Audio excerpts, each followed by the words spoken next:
The air in Austin, Texas, was a physical assault. Thick, wet, and smelling of sun-baked asphalt and brisket, it was a world away from the thin, frigid air of the Hindu Kush Mountains that had been his prison for 3 years. Sergeant First Class Jake Carter, U.S. Army Ranger, stood like a statue in the midday sun, a ghost haunting the manicured lawn of the local VA office. He had walked here from the bus station, a disorienting journey through a city that was both alien and achingly familiar. In his hand, he clutched a crumpled government form, the paper softened by the sweat of his palm. Missing in action, declared deceased. The words were so sterile, so mundane for the cataclysm they represented. An administrative keystroke had erased him. A bureaucrat, sipping coffee in an air-conditioned office, had signed his death warrant. His survival was a story he would never tell, a tapestry woven from the threads of pain, filth, and a primal will to live that had shocked even him. He remembered the blinding pain of the IED, the confusion, the rough hands dragging him into darkness. The years that followed were a blur of windowless rooms, the guttural sounds of foreign tongues, and a hunger that gnawed not just at his stomach, but at his soul. His escape was a fever dream of moonless nights, stolen scraps of food, and a desperate animalistic trek across a landscape designed to kill him. Through it all, one image had burned behind his eyes: Melissa. Her smile, the way her hair smelled like coconut and sunshine, the warmth of her hand in his. He didn't call. The thought was absurd. How do you dial a phone number from the afterlife? "Hi, honey, it's me. I'm not dead. Sorry for the inconvenience." No, he had to see her face. He had to walk through their front door and watch the shock and grief melt into impossible joy. That moment was the reward he had promised himself through every beating, every day of starvation. It was the only currency he had left. Their little 3-bedroom house in the suburbs was gone. Or rather, it was still there.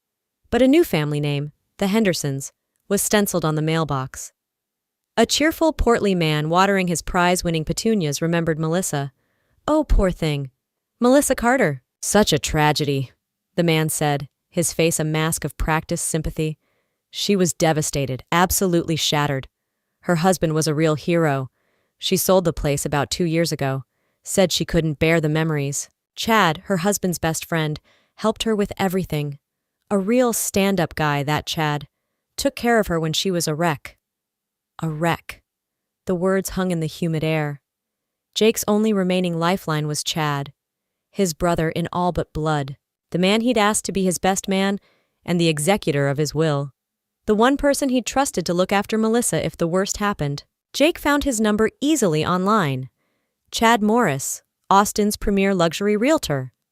From a payphone that reeked of urine, Jake disguised his voice, a low, raspy tone he hadn't planned, claiming to be from a Veterans Memorial Fund. Chad's voice was smooth as polished marble, oozing a confidence that bordered on arrogance.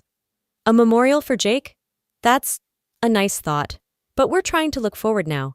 Melissa is incredibly resilient. She's in a much better place." He gave an address without a hint of sadness, a simple transaction. It wasn't in a quiet suburb. It was in the estates at Barton Creek, a gated community whose name alone sounded like old money and new arrogance. And so, Jake found himself here, a wraith in tattered clothes, peering through the scrolling ironwork of a gate that looked like it belonged on a European palace. Beyond it, a gleaming white stone mansion sprawled across acres of emerald green lawn. An infinity pool, the color of a blue topaz, shimmered under the brutal Texas sun. 2 figures were lounging beside it. A woman, her body sculpted and golden, her platinum blonde hair arranged in an effortless-looking but clearly expensive style, laughed a high, carefree laugh. It was Melissa, his Melissa. But she was a stranger in a designer bikini, sipping champagne from a crystal flute.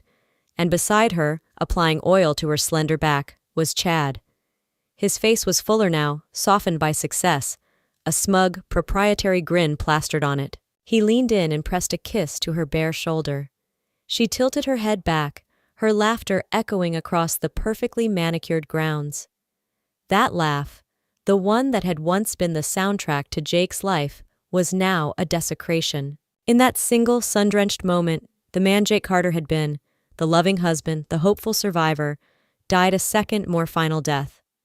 What remained was a cold, hollow thing, a ghost with a mission. This glittering paradise, built on the bedrock of his bones, was about to learn what war truly meant. The Lone Star Motel was a place where hope came to die.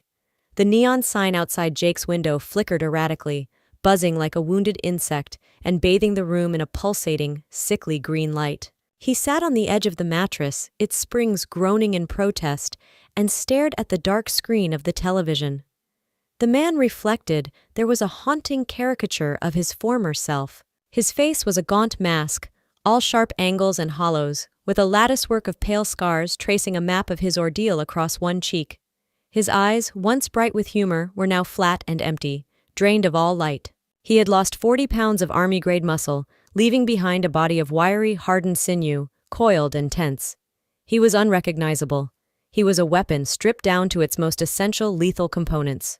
The firestorm of rage that had consumed him at the gate had burned itself out, leaving behind the cold, hard ash of purpose. The primal urge to storm the mansion, to smash their perfect world to pieces with his bare hands, had given way to a more patient, more insidious strategy.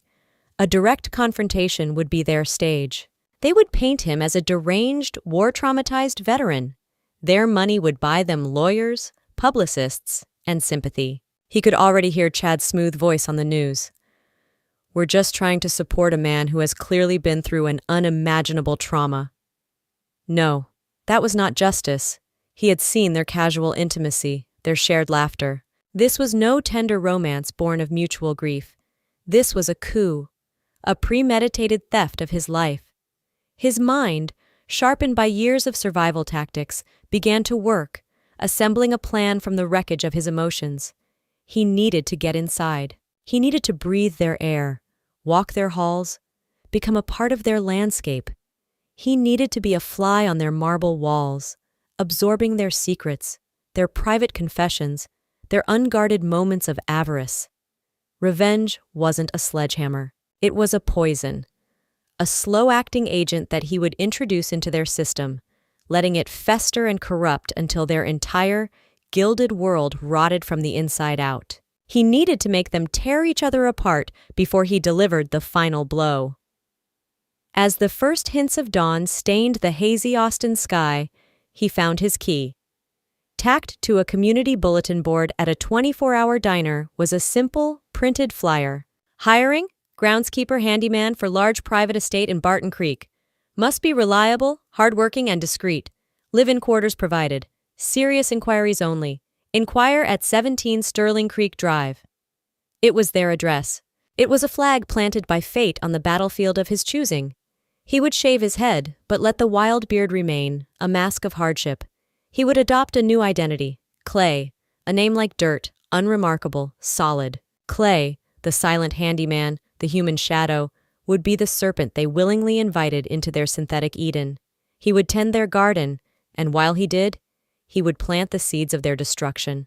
The waiting he knew would be the hardest part, but a ranger knew how to wait. He could be more patient than stone. 2 days later, Jake, now fully inhabiting the persona of Clay, approached the gates of 17 Sterling Creek Drive. He had transformed himself. His posture was no longer the ramrod straightness of a soldier, but the weary slump of a man beaten down by life. His walk was a slow, heavy shuffle. His face, beneath the untamed beard, was a carefully constructed mask of apathy. Inside, his heart beat a frantic military tattoo against his ribs, a rhythm of pure, unadulterated adrenaline, but on the surface, he was a placid lake of despair. He pressed the intercom button. The gate speaker crackled to life with Melissa's voice, sharp and impatient. "Yes? What is it?" "Name's Clay," Jake rasped, the voice a low, gravelly thing he'd cultivated, a sound like stones grinding together. "Saw your flyer." "About the groundskeeper job." A long, skeptical silence followed. "We're not interested in transients," she said finally, her voice dripping with disdain. "Do you have a resume? References?" "Ma'am, I lost everything I had in a fire out near Lubbock," Jake lied, the story he'd rehearsed flowing with practiced ease. "My papers, my tools, everything. I've got a strong back and I don't cause trouble. I just need a chance to get back on my feet. I'm a hard worker. He heard a sigh of exasperation over the speaker. The gate buzzed open. Walk up to the house and stay on the driveway. He made the long walk up the winding drive, each step feeling like a trespass on his own stolen ground. The sheer scale of the place was obscene. It wasn't a home, it was a statement. Melissa was waiting for him on the wide, stone portico, arms crossed, tapping an immaculate French manicured nail against her arm. She wore a flowing white sundress that probably cost more than his monthly mortgage payment used to be. She looked him up and down as if he were something she'd scraped off her shoe. There was not a glimmer of recognition in her cold, blue eyes. He was an object, a problem to be dealt with. Frankly, you're not what we were looking for, she began, her tone making it clear the interview was over before it started. We can't have someone with no identity, no background, living on the property. It's an insurance nightmare. Just then, the massive front door swung open, and Chad emerged, holding a glass of what looked like whiskey. He was wearing a polo shirt with a prestigious golf club logo embroidered on the chest, a shirt that stretched a little too tightly across his burgeoning gut. Mel, honey, relax, he said, draping a proprietary arm around her shoulders. He gave Jake a dismissive once-over. He looks like he can handle a mower. God knows the last guy couldn't. He took a sip of his drink, his eyes appraising Jake with the casual arrogance of a man who has never known a day of real hardship. Look, we need someone who's going to be invisible. Do the work, take the cash, and keep his mouth shut. You don't look like much of a talker, am I right? Jake met his gaze, holding it for a beat longer than necessary. He channeled every ounce of his training into keeping his expression neutral. His hands relaxed at his sides instead of clenched into fists. No, sir. I keep to myself. The sir felt like swallowing broken glass. Perfect, Chad declared, turning to Melissa with a triumphant grin. See? Problem solved. He's desperate, which means he'll be grateful. And cheap. He turned back to Jake. The groundskeeper's cottage is around back, past the guest house. It's not the Four Seasons, but it's yours. You'll handle the grounds, the pool, and any other damn thing I tell you to handle. You start immediately. Go on. Get out of my sight. He gave Melissa a squeeze and guided her back inside, their laughter floating back to Jake as the heavy door clicked shut. Jake stood alone on the portico of the house his death had bought. He had passed the interview. He was in. The enemy had just handed him the keys to the kingdom. The cottage was a small cinder-block box, sparsely furnished with a cot, a wobbly table, and a hot plate. It smelled of mildew and solitude, but to Jake, it was the most valuable piece of real estate on the property. Its single, grimy window was a sniper's hide, offering a perfect, unobstructed sightline to the mansion's sprawling back patio, the glittering pool, and the floor-to-ceiling glass walls of their great room. He was a ghost with a front-row seat to the decay of their souls. He threw himself into the work with a feverish intensity, channeling his grief and rage into the relentless rhythm of physical labor. The whine of the leaf blower, the steady snip of the hedge trimmers, the methodical scrubbing of the pool tiles. These sounds became his mantra, a way to quiet the screaming in his own head. He became part of the scenery, a silent, faceless presence they soon learned to ignore completely. He was just the help, a ghost in a sweat-stained shirt who existed only to make their lives more comfortable. And as he worked, he listened. He collected the shards of their conversations, assembling a mosaic of their rotten-to-the-core characters. One bright afternoon, he was recalibrating the pool's chemical feeder, hidden behind a large potted palm. Chad was on the patio, on a speakerphone call with what sounded like a financial advisor. Yeah, the seed money was a bit of a fluke, a real stroke of luck, Chad bragged, his voice booming across the flagstones. My best friend bought it in Afghanistan. Tragic, really. But his SGLI policy was substantial. We rolled it over into a few key real estate flips, and boom, the rest is history. In a way, Jake's sacrifice built all this. I think he'd be damn proud of what I've done for his widow. Proud. The word slammed into Jake with the force of a physical blow. He gripped the plastic housing of the feeder so tightly he heard it crack. He tasted blood in his mouth and realized he'd bitten the inside of his cheek. The urge to reveal himself, to see the shock and terror on Chad's face, was a roaring inferno. but he doused it with the cold water of his mission. Not yet. He made other, more personal discoveries. In the back of the three-car garage, behind a stack of empty designer shopping bags, he found a dusty box labeled Jake's Things. Inside, tossed carelessly among old running trophies and books, was his favorite University of Texas sweatshirt. The one he wore on his first date with Melissa. It was stained and stiff, clearly having been used as a rag to polish Chad's golf clubs. A few days later, while cleaning the pool house, he saw it. A framed photo of himself in his full dress uniform, the one that used to sit on their mantelpiece. It was now propped against a wall on the floor, behind a stack of pool noodles, its glass cracked. Each discovery was a fresh betrayal, a new layer of desecration. They hadn't just moved on.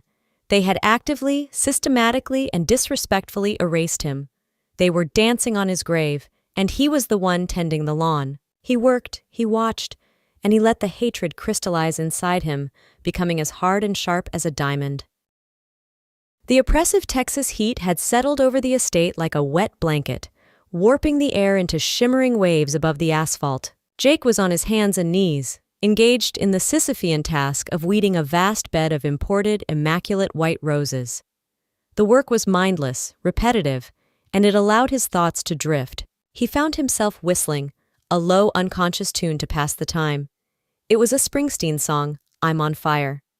It was an odd choice for a summer day, a dark and brooding melody, but it was their song. 1,000 memories were attached to it, whistling it as he changed the oil in her old car, humming it as they slow danced in the kitchen of their first apartment, the way she'd playfully complain that he was a one-song jukebox.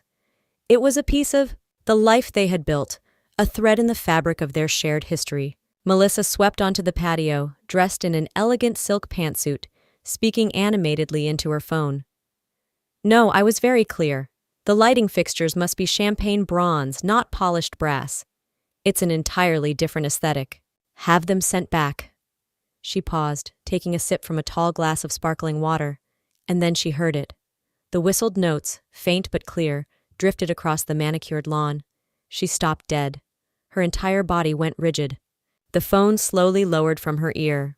Her head turned, her eyes, sharp and focused, zeroing in on his location among the roses.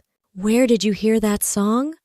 Her voice was unnaturally low, a strained whisper that was a stark departure from her usual commanding tone. The whistling caught in Jake's throat. His heart seized in his chest. This was it, a misstep. He slowly, deliberately, rose to his feet, turning to face her directly. He didn't look at the ground or avert his gaze as Clay would have. He looked right at her, right through her, and for one terrifying, electrifying moment, he dropped the mask. He let her see him. He let her see the ghost of her husband standing in her rose garden. He saw the precise moment recognition struck. It was a physical jolt, as if she'd touched a live wire. Her perfectly made-up face drained of all color, leaving a pasty, slack-jawed mask of horror. Her knuckles, gripping her iPhone, were bone-white. The glass of sparkling water slipped from her nerveless fingers, tumbling to the flagstone patio, and shattering with a sound that seemed to crack the very air around them. Jake! The name was a fragile, broken thing, a puff of air, a question she didn't want answered. She saw him. He knew it.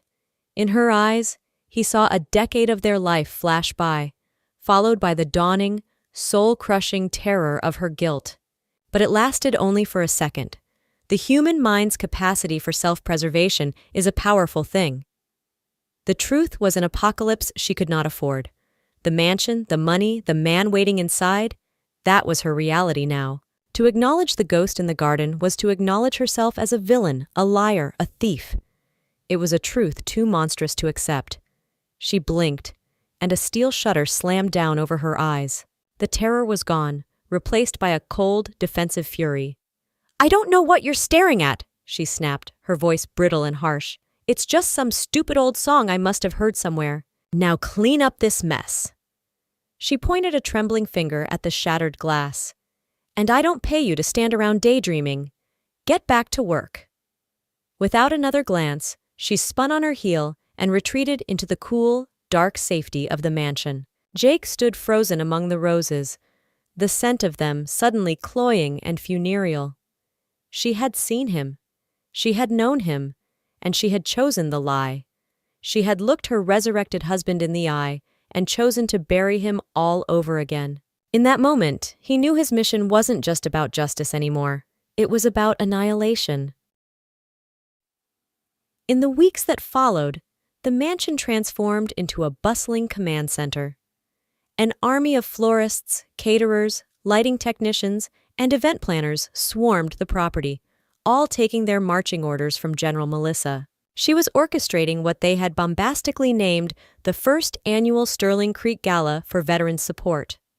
It was the height of cynical hypocrisy, and it was the most perfect stage Jake could have ever imagined. While trimming the ivy that climbed the mansion's stone walls, he listened as they finalized their strategy on the patio. "Chad, you absolutely must confirm Senator Thompson," Melissa insisted, her voice tight with anxiety, as she stabbed at an iPad displaying a complex seating chart.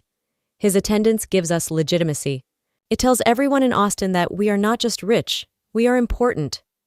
"I'm on it, baby. Don't worry," Chad replied, his voice oozing a smug confidence. He was practicing his golf swing without a club. "I pitched it to his chief of staff as a patriotic duty. A successful entrepreneur and his beautiful wife, a Gold Star widow no less, giving back to our nation's heroes. They're eating it up. The optics are pure gold." The sheer audacity of it left Jake breathless. A charity gala for veterans, funded by a veteran's stolen life insurance, hosted by the two people who had betrayed him. It was a masterpiece of deceit. This party, this monument to their own ego, would be their public trial and their sentencing, all rolled into one spectacular evening. A few days before the gala, Chad caught him as he was heading back to his cottage. "Clay," he barked, not bothering to look up from his phone.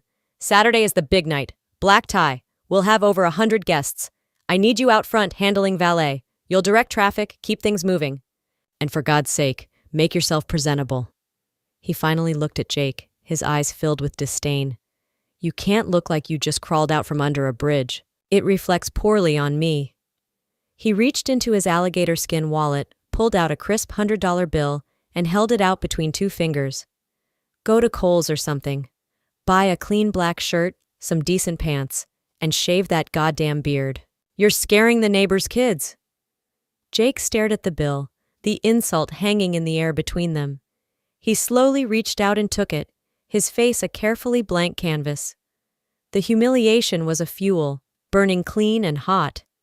"Yes, sir. I'll take care of it." He didn't go to Kohl's. That night, he drove his rattling pickup truck to a self-storage facility on the industrial side of town, a unit he had paid for a decade in advance with a sliver of his signing bonus. Inside a sealed plastic tub, nestled in tissue paper, was a pristine garment bag. He unzipped it with a reverence he hadn't felt in years. There, hanging in the dim light of the storage unit, was his Army Class A dress uniform. The deep midnight blue of the jacket, the gleaming gold of the captain's bars on the shoulders, the silent testament of the ribbons on his chest, the bronze star for valor, the purple heart for wounds received in action, the combat infantryman badge. This wasn't a costume. It was his skin. It was his honor. It was the last pure thing he had left. He carefully transported it back to his hovel, a sacred relic in a profane land. This would be his tuxedo for their Devil's Ball. Saturday night descended on the estates at Barton Creek, not with a gentle twilight, but with the electric hum of immense wealth. The mansion was a supernova, erupting with light and sound, spilling classical music and sophisticated laughter onto the perfectly manicured lawns. A river of luxury vehicles, Bentleys, Rolls-Royces, Ferraris, flowed up the long driveway, each one a gleaming testament to the power and influence gathered there. Jake, in his clean but cheap black shirt and pants, played his role with chilling precision. He was the invisible man, a silent specter opening doors for titans of industry and their jewel-draped wives, his face impassive, his "yes, sir," and "right this way, ma'am," a monotonous, robotic script. Once the final guest had arrived, he slipped away from the valet station and moved along the shadowed perimeter of the property. The backyard was a scene of breathtaking opulence. Towering white tents glowed from within, A custom-built ice bar shimmered under theatrical lighting, and an army of waiters in crisp uniforms navigated the throng with trays of champagne and impossibly delicate hors d'oeuvres. And at the epicenter of this swirling galaxy of power, standing on a dais near the pool, were Chad and Melissa. She was poured into a liquid silver gown that seemed to be made of starlight, her neck and wrists ablaze with diamonds. He was a king in his tailored tuxedo, his arm possessively around her waist, his face flushed with triumph and top-shelf scotch. They were radiant, untouchable, the living embodiment of their own successful crime. Jake watched from the deep shadows of a massive live oak tree, a predator observing its prey. He saw Chad glad-handing a state senator, saw Melissa basking in the fawning compliments of a local news anchor. Every laugh, every clink of a glass was another grain of salt ground into his wounds. "To Chad and Melissa, Austin's new power couple," a man shouted, raising his glass. "To this magnificent home! You two deserve all of it!" Then the moment arrived. The string quartet faded to silence. A single spotlight hit the dais. Chad stepped forward and tapped the microphone, the sound echoing across the suddenly quiet lawn. "My dear friends, I'll take care of it." He didn't go to Kohl's. That night, he drove his rattling pickup truck to a self-storage facility on the industrial side of town, a unit he had paid for a decade in advance with a sliver of his signing bonus. "We built this place brick by brick, not just as a house, but as a testament to the idea that in America, you can build a new life." He paused, placing a hand over his heart in a gesture of pure theater. "It's been a long road, especially for my beautiful, courageous wife. As most of you know, she tragically lost her first husband, a true American hero, Sergeant Jake Carter, in service to our country." A collective sigh of sympathy rippled through the audience. Jake felt the world go silent, the blood roaring in his ears. He pushed himself off the tree trunk. His walk was no longer the shuffle of clay. It was the silent, purposeful stride of a ranger moving toward his target. "And I made it my solemn promise," Chad continued, his voice cracking with expertly feigned emotion, "to honor Jake's memory, to give his Gold Star widow the safety, the security, and the happiness he would have wanted for her. So tonight, as we raise money for other heroes, I want to raise my glass to new beginnings, to building a beautiful future on the strong foundations of the past." He raised his glass high. The crowd began to applaud. But the sound was swallowed by the sight of a lone figure emerging from the darkness, walking with calm, inexorable purpose directly toward the light. "And on the ashes of a man you buried alive," Jake's voice completed the sentence. It wasn't the gravelly rasp of Clay, the handyman. It was the clear, resonant voice of a commander, a voice that needed no microphone to slice through the polite applause and command absolute attention. A stunned, dead silence fell over the 100 guests. Every head swiveled. Chad froze mid-toast, his arm still raised, his smug expression melting into a grotesque mask of slack-jawed confusion and dawning horror. Melissa, standing beside him, let out a choked guttural sound like a dying animal. She stared at the approaching figure, her eyes wide with a terror that went beyond mere shock. This wasn't a ghost. This was a judgment. "Who in the goddamn hell are you?" Chad finally managed to stammer, his voice a pathetic, reedy squeak. "Security, get this man out of here!" But the two hired security guards near the stage were as frozen as everyone else, mesmerized by the unfolding drama. "3 years in a hole, and you forget my face, Chad?" Jake said calmly, as he continued his slow, deliberate walk. He stopped at the foot of the dais, letting the full glare of the spotlight illuminate his scarred face. "I guess friendship is more fleeting than a bull market, especially when there's a $400,000 life insurance policy on the table." The specific mention of the money was a stiletto to Melissa's heart. A low, continuous whimper escaped her lips as she began to tremble uncontrollably, backing away from the edge of the stage as if from a yawning chasm. "Jake," she whispered. The name itself an admission of guilt, a final, desperate plea to a man who no longer existed. That name, her husband's name, detonated in the crowd. A wave of gasps, frantic whispers, and the unmistakable click of cell phone cameras turning on swept through the party.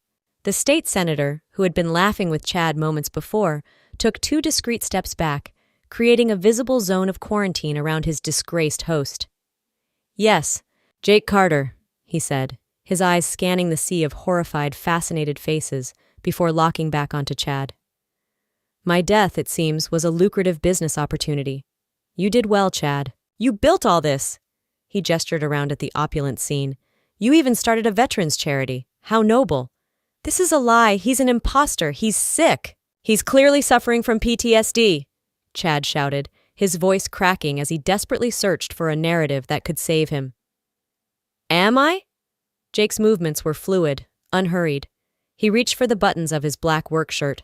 "Let's ask my wife." He unbuttoned the shirt and let it fall from his shoulders to the ground, revealing the immaculate Army Class A dress uniform beneath. The captain's bars on his shoulders, the rows of ribbons over his heart, the Bronze Star, the Purple Heart, the Combat Infantryman badge, each one gleamed under the spotlight like a tiny, righteous fire. "Melissa, tell them, is this uniform an imposter? Is this scar over my heart, the one from that training accident at Fort Benning, a fake? Or maybe you, Chad? Do you remember the oath we took as kids, blood brothers, to always have each other's back? You had my back, all right. You put a knife in it." He stepped up onto the dais, picked up an unopened magnum of vintage champagne from the bar, and turned to face the mesmerized guests. "My sincere apologies for spoiling this lovely evening," he announced, his voice ringing with cold, final authority. "But this party is based on a lie. The foundation of this house is not hard work, it's fraud. The money you are donating tonight is meant to cleanse a guilty conscience. My wife and my best friend conspired to steal my identity and my benefits after I was captured by the enemy. It's a compelling story, and I've already shared it, along with their bank records and property deeds, with a few federal agencies who found it equally compelling." As if cued by his words, the first wail of a police siren cut through the night, growing rapidly, terrifyingly, closer. The party was over. The social execution was complete. Jake looked down at the wreckage at his feet. Chad, a puddle of a man, weeping and babbling incoherently. Melissa, collapsed in a heap of silver sequins, her face a catatonic mask of ruin. He placed the heavy champagne bottle on the lectern with a quiet, decisive thud. Then, turning his back on the mansion, on the gasping crowd, on the woman he once loved, and on the entire, glittering, rotten world they had built, he walked calmly off the stage and toward the flashing red and blue lights of his new beginning. He was not a husband, not a ghost, not a victim. He was a survivor, and he was finally, irrevocably free.